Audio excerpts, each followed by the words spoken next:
यह लड़का बचपन से कभी बीमार नहीं पड़ा, लेकिन जब वो चिड़ियाघर जाता है तो जानवर उसे देखते हैं और सब डर दिखाते हैं। 6 जून को 6 बजे उसके जन्म का समय था। यह हर किसी की नजर में दुर्भाग्य का क्षण था। उसके बारे में ज्यादा से ज्यादा अजीबोगरीब चीजें होती रहती हैं। वो वास्तव में कौन है? धूमकेतु गिरा तो पोप का चेहरा दहशत से भर गया। उन्होंने एक महान धार्मिक सम्मेलन आयोजित किया। बाइबल में विभिन्न भविष्यवाणियों के अनुसार इस बार धूमकेतु पृथ्वी पर गिरेगा। यह भविष्यवाणी करेगा कि शैतान दुनिया को संरक्षण देगा और मानवता को नुकसान पहुंचाएगा। हर कोई अपना दुख छुपा नहीं सकता। वहीं अमेरिकी राजनयिक रॉबर्ट को प्रसूति अस्पताल ले जाया जाता है।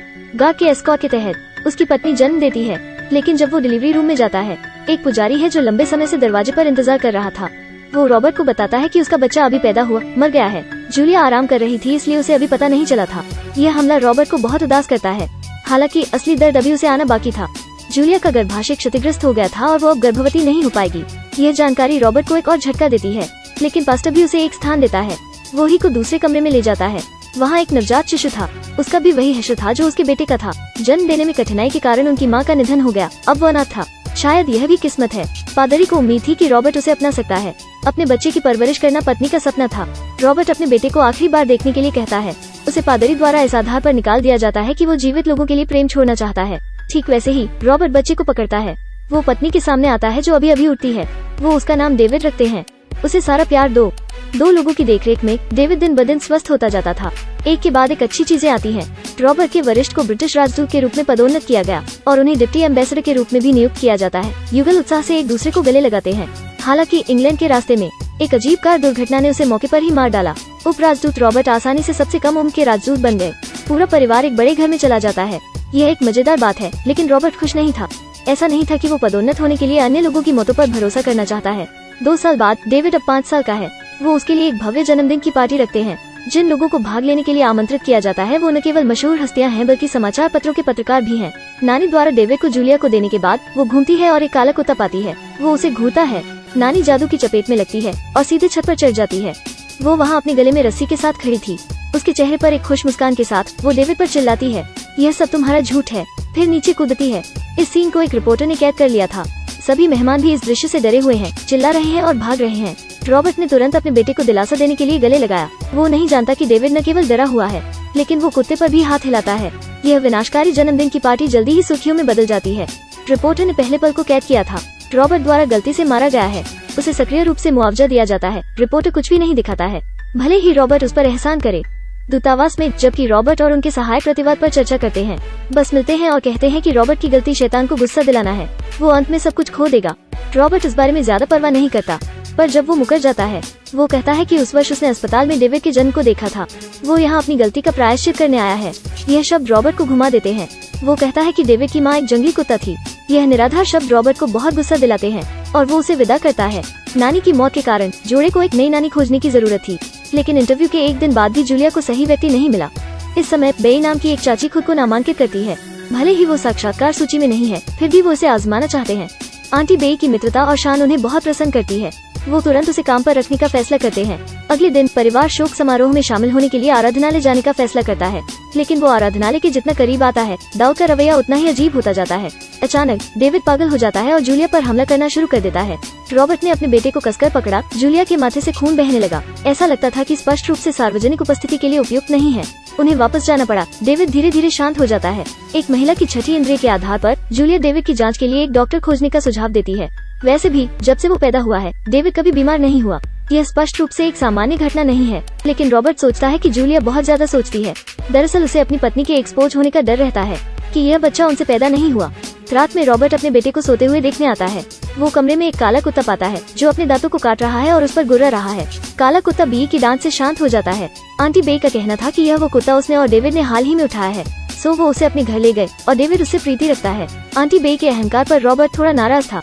वो जो कहती है उस पर ध्यान नहीं देता। वो उम्मीद करता है कि अगले दिन उसे लेने के लिए कोई मिल जाएगा। एक दिन डेविड और बच्चों का एक समूह चिड़ियाघर में खेलने जाता है, लेकिन कोई उसके साथ नहीं रहना चाहता। डेविड का लुक बेहद अजीब भी था। शीशे के कमरे में लड़के को देखने वाले जानवर भी बेचैन हो जाते हैं। विशालकाय चिंपैंजी भी जोर से दहाड़ता है। वो मेहमानों को अपने बच्चों को गले लगाने और भाग जाने की धमकी देता है। लगातार कुछ अजीबोगरीब चीजें होती हैं जो जूलिया को बहुत डराती हैं। वो जानती थी कि उसे अपने बेटे के बारे में ऐसा नहीं सोचना चाहिए। असहाय वो फूट फूट कर रोने लगी। उस दिन रॉबर्ट एक पार्टी में शामिल होता है। पादरी उसे फिर से खोजने आता है और 1 बजे बिशप पार्क के पुल पर मिलने की व्यवस्था करता है। केवल 5 मिनट, वो फिर से दिखाई नहीं देगा या जूलिया मर जाएगी। क्योंकि इस रिपोर्टर ने पहले पादरी को बाहर निकाले जाने की तस्वीर खींची थी। जब वो फोटो पर काम कर रहा था तो उसे कुछ अजीब लगता है। पादरी के सिर पर कुछ भी नहीं है। चित्र केवल प्रकाश की एक तेज किरण को उसकी ओर आते हुए दिखाता है। तो इस बार रिपोर्टर पादरी की कई तस्वीरें लेना जारी रखता है और इस बार प्रकाश की एक अजीब सी किरण उसके शरीर में चुभती है। अगले दिन रॉबर्ट समय पर आता है। पास्टर उससे कहता है कि डेविड शैतान है, उसे मरना ही है। जब समय सही होगा वो रॉबर्ट को मार डालेगा और उसे सब कुछ विरासत मिलेगा। यदि वो इस सब को पूरी तरह से समाप्त करना चाहता है तो उसे हेगन से मिलना चाहिए जो मगिदत में रहता है। रॉबर्ट उस पर विश्वास नहीं करता और उसे चेतावनी देता है। वो कहता है कि उसे और उसके परिवार से दूर रहो और वो फिर से प्रकट नहीं होता। रॉबर्ट के जाने के बाद पादरी हैरान हो जाता है। वो जानता था कि शैतान द्वारा उसका बदला लिया जाएगा। बिजली में वो भारी बारिश के अंदर चर्च की ओर दौड़ता है, लेकिन दरवाजा अंदर से बंद था, वो खोल नहीं सकता। बिजली चमकती है और टावर के शीर्ष पर एक लोहे की पट्टी गिर जाती है। नीचे खड़े पादरी को चाकू मारते हैं। वो घर आता है और पता चलता है कि जूलिया गर्भवती है। वो मानसिक रूप से टूट चुकी थी, इसलिए वो बच्चे को नहीं रखना चाहती। रॉबर्ट घबराने लगता है, खासकर जब वो अखबार में मृत पादरी की खबर सुनता है। वो अपनी पत्नी के मनोचिकित्सक को ढूंढता है। वो कहते हैं कि अगर वो आपकी पत्नी की मदद करना चाहता है तो उसे गर्भपात कराने के लिए राजी होना पड़ेगा। लेकिन रॉबर्ट ने डॉक्टर के सुझाव को ठुकरा दिया। वो अपनी पत्नी को बच्चे को कभी नहीं छोड़ने देंगे। लेकिन बहुत जल्दी पादरी के मूल शब्द सत्यापित हो जाते हैं। डेविड अपने स्कूटर से खेल रहा था, फिर जूलिया में दुर्घटनाग्रस्त हो जाता है जो फूलों के बिस्तर की देखभाल कर रहा है। इसके प्रभाव से कलश चकनाचूर हो जाता है। जूलिया रेलिंग से चिपकी हुई थी। वो डेविड से मदद की गुहार लगा रही थी, लेकिन वो कभी नहीं पहुंचा। लेकिन उसे भी थकते हुए देखो। फिर वो गिर जाती है। इससे जूलिया का गर्भपात हो जाता है। वो भी घायल है और उसे अस्पताल में भर्ती किया जाता है। वो अपने पति को सब कुछ बताती हुई बिस्तर पर लेट जाती है। इससे रॉबर्ट को पादरी पर विश्वास करना पड़ता है। दूसरी ओर रिपोर्टर भी रॉबर्ट से संपर्क करता है। जब वो उस तस्वीर को लेता है तो उसे एक रहस्यमय रोशनी का पता चलता है। इसने नानी और दूसरे पादरी की मृत्यु की भविष्यवाणी की थी और भी भयानक, जाहिर तौर पर ऐसे ही मर रही थी। लेकिन पादरी के शरीर पर कोई घाव नहीं था, जांघ पर 666 के निशान को छोड़कर। यह स्पष्ट रूप से उतना आसान नहीं था जितना अस्पताल का दावा था। रिपोर्टर फिर रॉबर्ट को पादरी के घर ले जाता है। अंदर अजीब बाइबल से भरा था। हर तरफ क्रॉस भी लटके हुए थे। किसी बात से डर लगता है। पादरी की डायरी में उन्होंने रॉबर्ट की यात्रा के सभी विवरण दर्ज किए हैं। टेबल पर अखबार की कतरने 6 जून 5 साल पहले दिखाई देती हैं। धूमकेतु यूरोप महाद्वीप पर गिरा। उस दिन सुबह 6 बजे रॉबर्ट के बच्चे का भी जन्म हुआ। सब कुछ डेविड की ओर जाता है। रॉबर्ट फुसफुसाता है कि उसका बेटा मर चुका है। वो नहीं जानता कि वो किसके बच्चे की परवरिश कर रहा था। रिपोर्टर सक्रिय रूप से इस मामले की जांच में उनकी मदद करता है। फोटो की वजह से इतने एक्टिव रिपोर्टर। जब वो एक तस्वीर लेता है, उसने अपना पेट आईने में देखा तो एक सफेद रोशनी भी थी। नानी और पादरी के पिछले मामले के कारण वो वास्तव में डर जाते हैं। कुछ ही देर में दोनों दौड़कर अस्पताल पहुंचे जिस साल बच्चे का जन्म हुआ था। उन्हें पता चलता है कि यह अब अस्पताल नहीं है। ड्राइवर का कहना था कि 5 साल पहले यहाँ आग लगी थी, कई हताहत हुई थी, पूरा अस्पताल जलकर खाक हो गया, इसलिए अब इसे दूसरे ढांचे में बदल दिया गया है। वो जले हुए निशान के साथ एक और पुजारी पाते हैं। अंदर वास्तव में एक कुत्ते के अवशेष थे। वो दौड़ना जारी रखते हैं। अंत में वो उस पादरी से मिलते हैं जिसे इस हद तक जला दिया गया था कि वो पहचानने योग्य नहीं था। रॉबर्ट की लगातार पूछताछ के तहत अंत में उन्हें पता चला कि दाऊद की मां को कहां दफनाया गया था। समाधि पर मृत समय के आधार पर दोनों आसानी से लक्ष्य की पहचान कर लेते हैं। लेकिन जब रॉबर्ट कब्र खोलता है तो वो अवाक रह जाता है। पादरी ने जो कहा वो सत्यापित हो गया था। डेविड की मां एक जंगली कुत्ता थी और इसके बगल में कब्र रॉबर्ट के बेटे की कब्र थी। हड्डियों पर निशान बताते हैं कि वो जन्म के समय नहीं मरा था, लेकिन वो शैतान के अनुयायियों द्वारा मारा गया था। अचानक 2 लोग बाहर आते हैं और उन्हें काटते हैं। आपसी सहयोग से वो अंत में उन्हें खत्म कर देते हैं। वो कब्रिस्तान से दूर भागते हैं। रॉबर्ट ने तुरंत अपनी पत्नी को फोन किया। उम्मीद थी कि वो लंदन छोड़ सकती है, लेकिन बहुत देर हो चुकी थी। मौसी बेई जूलिया के साथ रहने के लिए रॉबर्ट का फायदा उठाती है। वो डेविड को अस्पताल ले जाने के बहाने अपने साथ ले जाती है। नर्स का ध्यान भटकाने के बाद उसने प्रसव पात्र में जहर मिला देती है। जूलिया की गुपचुप तरीके से हत्या की जाती है। अपनी पत्नी की मृत्यु की खबर सुनकर रॉबर्ट को बहुत पछतावा हुआ। उसे जल्द ही पादरी की बात पर विश्वास होता है। दुस्वप्न में दिवास्वप्न देखते हुए रिपोर्टर उसे जगाता है। उसने मगिदा शहर की लोकेशन का पता लगा लिया था। वो तुरंत जाते हैं। हेगन रॉबर्ट को बताता है कि पादरी सही था। उनका पुत्र कोई व्यक्ति नहीं है, बल्कि शैतान का अवतार है। उसे पूरी तरह से नष्ट करने के लिए उसे अपने शरीर के माध्यम से इस चाकू का उपयोग करना होगा। अगर रॉबर्ट को विश्वास नहीं होता है तो वो इसे डेविड पर देख सकता है। शैतान का चिन्ह अवश्य होगा 666। जो कोई भी शैतान का अनुयायी है उसके पास यह चिन्ह होगा। अगर यह शरीर पर नहीं है तो यह बालों में होना चाहिए। रॉबर्ट थोड़ी देर के लिए इसे स्वीकार करने की हिम्मत नहीं करता कि जिस बेटे को उसने 5 साल से पाला है उसे अपने हाथों से मारना होगा। वो घुटनों के बल गिर जाता है, मना कर देता है और चला जाता है। रिपोर्टर ने चाकू से उसका पीछा किया।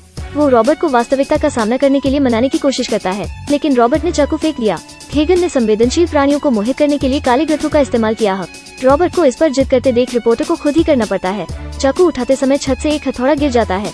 हथौड़े से लोहे का फ्रेम फिर टूट जाता है। लोहे का फ्रेम टूटकर नीचे गिर जाता है और रिपोर्टर बस खड़ा हो जाता है और उसका शरीर आधा हो जाता है। फोटो पर प्रकाश फिर से सत्यापित था। इस त्रासदी को देखकर रॉबर्ट तुरंत जाग जाते हैं। उसे सच्चाई का सामना करना है, उसे कुछ करना है। उस भयावह घर में लौटकर रॉबर्ट रसोई से कैंची की एक जोड़ी लेता है। कुछ भांपते हुए काला कुत्ता उसकी ओर दौड़ पड़ा। रॉबर्ट जल्दी से इसे तहखाने में बंद कर देता है। डेविड के सिर के सारे बाल काटने के बाद 666 की एक स्ट्रिंग दिखाई देती है। जब रॉबर्ट सदमे में था, डरावनी चाची बेई अचानक पीछे से उस पर हमला करती है। एक महिला, आखिरकार वो रॉबर्ट के लिए कोई प्रतिस्पर्धा नहीं है, उसे रॉबर्ट द्वारा जमीन पर फेंक दिया जाता है। फिर वो डेविड को गले लगाता है जो दहशत में चिल्ला रहा था। वो उसे गाड़ी में डालता है। श्रीमती बेई हथौड़े से पागल हो जाती है और कार की विंडशील्ड से टकराती है। डेविड को पकड़ते हुए रॉबर्ट जल्दी से बाधाओं पर काबू पा लेता है, बस गैस को हिट करता है और श्रीमती बेई को फेंक देता है बारिश में भागते हुए। यह कदम दरवाजे के बाहर तैनात पुलिस का ध्यान जल्दी से आकर्षित करता है। वो तुरंत उसका पीछा करते हैं। सड़क पर बज रहे सायरन, रॉबर्ट तेज भागता है। वो एक आराधनालय में रुकता है, डेविड को गले लगाता है और भागता है। रॉबर्ट को इस दानव का जीवन यही समाप्त करना होगा। जैसे ही वो शुरू करने वाला था, डेविड ने उसे सख्त रूप से डैडी कहा। वो ऐसा नहीं करना चाहता, जबकि वो अभी भी झिझक रहा है। पुलिस अंदर घुस जाती है। वो रॉबर्ट को गोली मारते और मारते हैं, जबकि वो चाकू को ऊंचा रखता है। रॉबर्ट के लिए राष्ट्र अभी भी सर्वोच्च रैंकिंग अंतिम संस्कार रखता है। राजनयिक राजदूत के रूप में वो ऐसे क्यों बने, ये कोई नहीं जानता। और अनाथ डेविड राष्ट्रपति का दत्तक पुत्र बन जाता है। वो एक संतुष्ट मुस्कान दिखाते हुए धीरे से अपना सिर घुमाता है। यह suspenseful surprise film the Omen 1976 में इसी नाम की फिल्म का रीमेक है। हालांकि शूटिंग तकनीक में बहुत सुधार हुआ है, फिर भी कहानी में कोई फ्लैश नहीं है। इसे कहते हैं पुरानी शराब नई शराब। शैतान के पुत्र के रूप में जियो झेंगताई दानव के शाप की व्याख्या नहीं कर सकता। पीड़ितों की मौत, उन लोगों के लिए जिन्होंने मौत आ गई है, फिल्म देखी है कहने के लिए पूरी तरह से महत्वपूर्ण नहीं है। ठीक है, आज की फिल्म यही खत्म होती है। मैं पाओमियन हूँ, अगली बार मिलते हैं।